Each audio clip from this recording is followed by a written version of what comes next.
Open up the gates, Chevra Chaim. Open up the gates. They're open.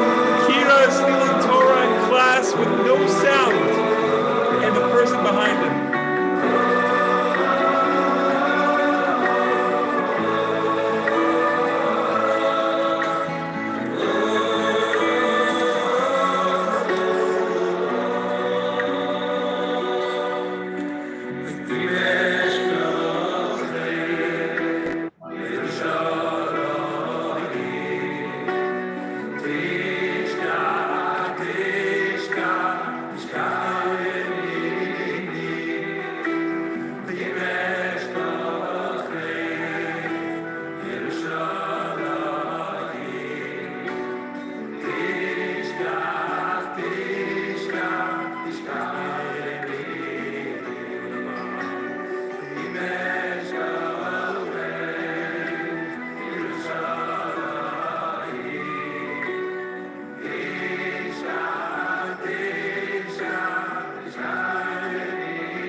Bezrat Hashem, yearning for Yerushalayim.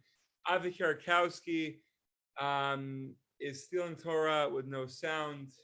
We need to send paragraphs. I don't know if we have anyone to do that. Chaim's in the Elyonim. And also the person behind Avi Kierakowski is stealing Torah, Gevaldik. And Kira revealed to us that he is practicing internal scream. A lot of good things going on. Chevra will be playing Imishka Achech for the next 40 days. 40 days. Every single time we come on together, we're just going to be playing Imishka Achech, and you guys will find out why in a couple of weeks. And just to give a little hint, LeBron James. Reporters ask him, he's in his 17th year, 18th year, whatever year he's in. I don't even know anymore. He's old, 37 years old. And reporters ask him, what's your motivation? Like, why?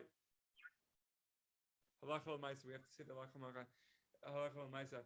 So the reporters ask him, what's your motivation? Why do you wake up every single day? Why do you work out? Why do you want to be the best, still be the best? Why don't you just call it quits? And LeBron James says, trying to hoop with the sun. He may have, wake up the sun is a great answer. He may have all the accomplishments, all the medals. I don't even know if you said that, but that's what I heard. Okay, so what do you say? He's just trying to play with his son. Gevaldik. Right, but that's also an answer. That's also an answer why LeBron James says that he creates motivation. But we also have intrinsic motivation every single day to serve the Ribono Shel Olam. How much more so should we be using every moment to try and grow and to connect to HaKadosh Baruch Hu? I don't even know if that's where I was going. Oh, the whole thing. You guys will see what's going on.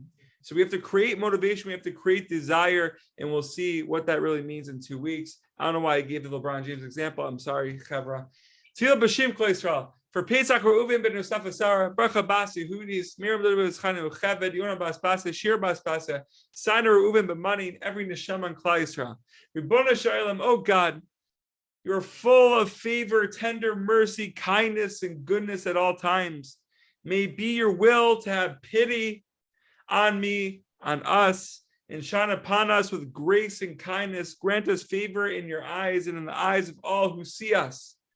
Send us words of grace and endearment that will enter into your heart. Or send us words. Accept our prayers and requests at all times and fulfill your promise to pour out on the house of David and those who dwell in Yerushalayim a spirit of grace and endearment. Bezrat Hashem Chevra, Tefillah b'Shem Klal Yisrael. Now, halacha l'maisa. Kira is saying, posted in the group chat, in the little Zoom chat. I don't know if that's possible. Mizmor l'Toida. The next thing we say is Mizmor l'Toida. We're going through Psukei Zimra. We don't say Mizmor Latoda on Shabbos, Yom Tov, Chol Moed Pesach, Erev Pesach, and Erev Yom Kippur. This is because it corresponds to Korban Toda that was brought in the Beis HaMikdash. There we go, Chaim. Since the Korban Toda was a private offering that wasn't brought on Shabbos or Yom Tov, we don't say Mizmor Latoda on Shabbos or Yom Tov. Since the Korban Pesach, Korban Toda contained chametz and couldn't be offered or eaten on Pesach, we don't say Mizmor Latoda on Erev Pesach or Chol Moed Pesach, but we do say it on Chol Moed Sukkos. Since the Korban Toda couldn't be eaten on Yom Kippur, we don't say it on Yom Kippur, Erev Yom Kippur either. All right, this is good. This is good. There's also another little twist to Mizmor Latoda. There's a custom to stand for Mizmor Latoda, probably based on its association with the Korban Toda. However, you do not need to stand up to say it. The practice is by no means universal. In addition, Rabbi Yashiv, following the Vilna Gaon, says that Baruch She'amar, through the Kaddish, after Yishtabach, you can be seated. The Arizal says that after Baruch She'amar, before Mizmor Latoda, you should sit down. Rav Yisrael Zev Gusman would sit and report that the custom of the Lithuanian yeshivas was to remain seated for Mizmor Latoda. The Shulchan Aruch writes that you should say Mizmor Latoda to a tune. Wow, Gewaldic Chaim. Next time you're there we go. Wow, Chaim, you're mamish the transcriber over here. Showing us what it means to be Rav Nassan. So good, the ultimate Rav Nassan. We're just trying to be like Rav Nassan. Is Kowski even here? I was there. Okay, fine, good. Okay, I think Abigir Kowski could see. We're good. Chevra, I want to share with you a Maisa before we start. Sichot 38, Rabbi Nachman, which is the Tzaddik represents the Torah. Keep writing. What? I'll keep writing. You don't have to. You don't have to. If it's too much. But the beginning of a holy story goes like this. I'll send the story in the link below because it makes so much sense. Okay, I can't look at the chat. There's so much movement. Wait, I'm just going to click that. Okay, there we go. Right. Keep going. So the story happened in the town of Koretz. The rabbi at the time was Rav Pinchas of Koretz, one of the Talmidei Baal Shem Tov. And the holy town was filled with holy Yidden. Right, Yidden who went to pray 3 times a day, Yidden who ate kosher, Yidden who just amazing people, Tzaddikim, Sakanios, the whole thing. And there was one Yid who was never to be seen. He was a Yid. He didn't go to minyan 3 times a day. He didn't eat kosher. He wasn't exactly the most learned Yid. He didn't learn in the base midrash for hours upon hours upon hours. But he was a tailor. If you need your clothes to be tailored, you go to the tailor. But other than that, you weren't speaking to him. And where did you see this person? At the bar. You saw him at the bar at nights getting drunk. He was mamash one of the dirtiest people, if not the dirtiest in the town. Universally known in the town.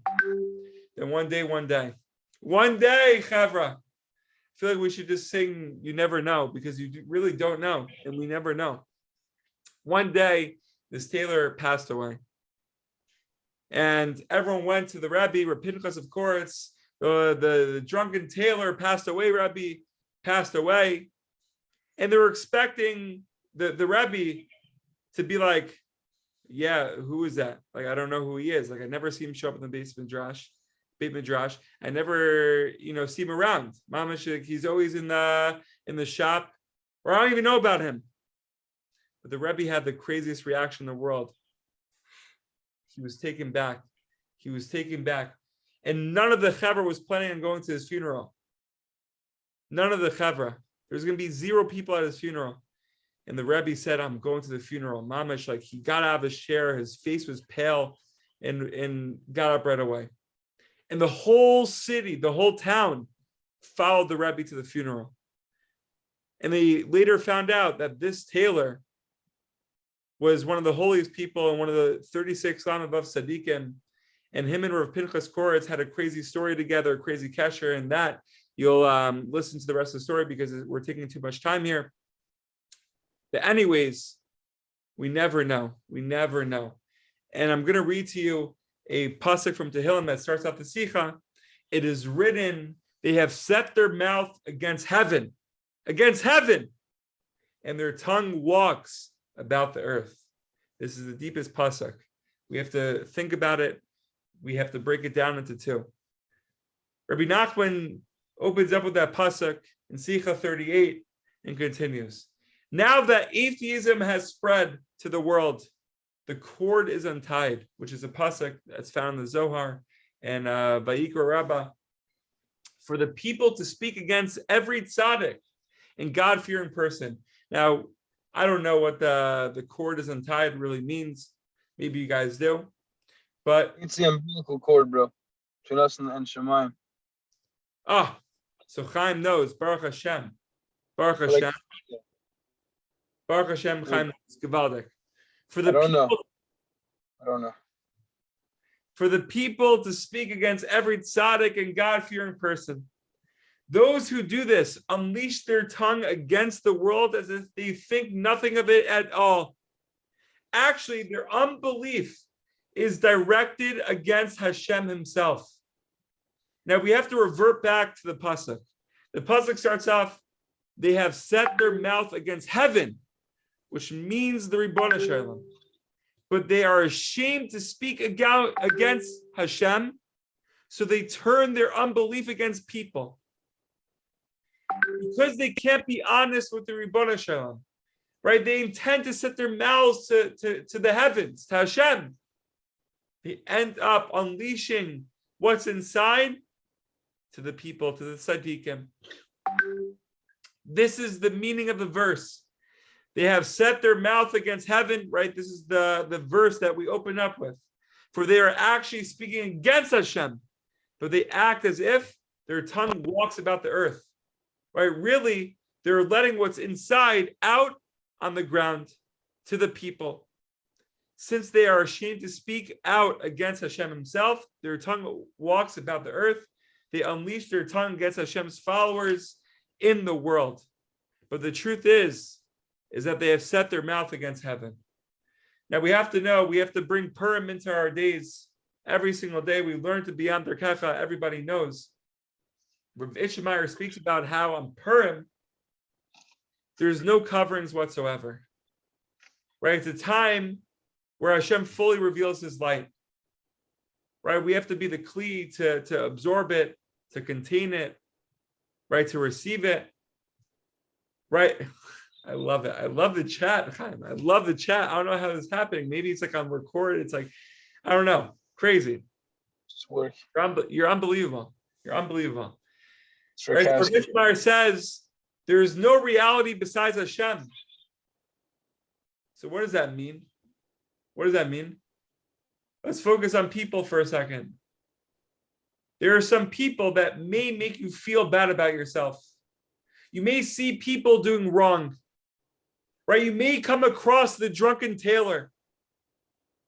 But are they in the reality of Hashem? Are they in this world? And if they are Hashem. Especially Yidden. Especially Yidden. Mamash, we never know. We have to find the chelik alakami mal, mamash.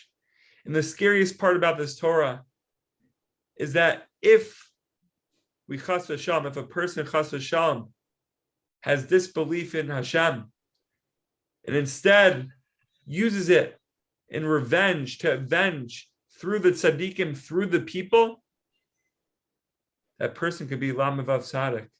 That person could very well be a tzaddik. And we all know that the tzaddikim are the messengers of the Ribbon Shalom.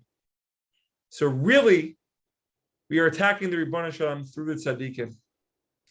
Mamish, it's a hard Torah to grasp. But mamish, we have to be careful. We have to be really careful because a lamav of tzaddik, a tzaddik could be sitting right next to you. You never know. You never know. Let's always refer back to the drunken Tailor.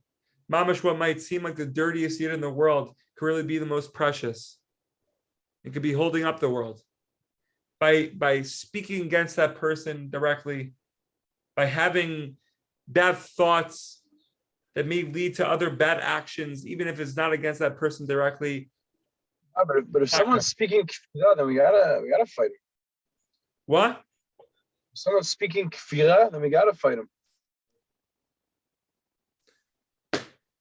I don't know. I don't know.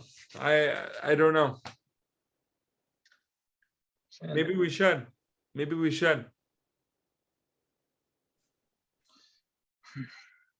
It's a complicated sugya.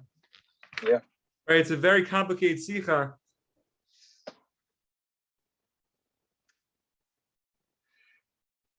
Because the underlying motive is really to speak against Hashem, right? To speak against heaven. That's the first part of the pasuk.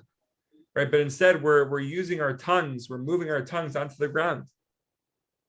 I don't know, it's tough, really, really hard.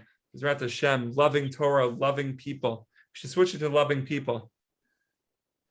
Any other questions through the chat? Please feel free. Please feel free.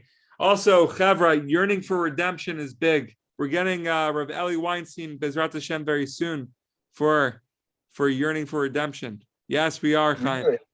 Yes, we are. It's mamash gevaldik. We're going all out for this. We're going all out. He's giving a share? Yeah, have you seen the videos?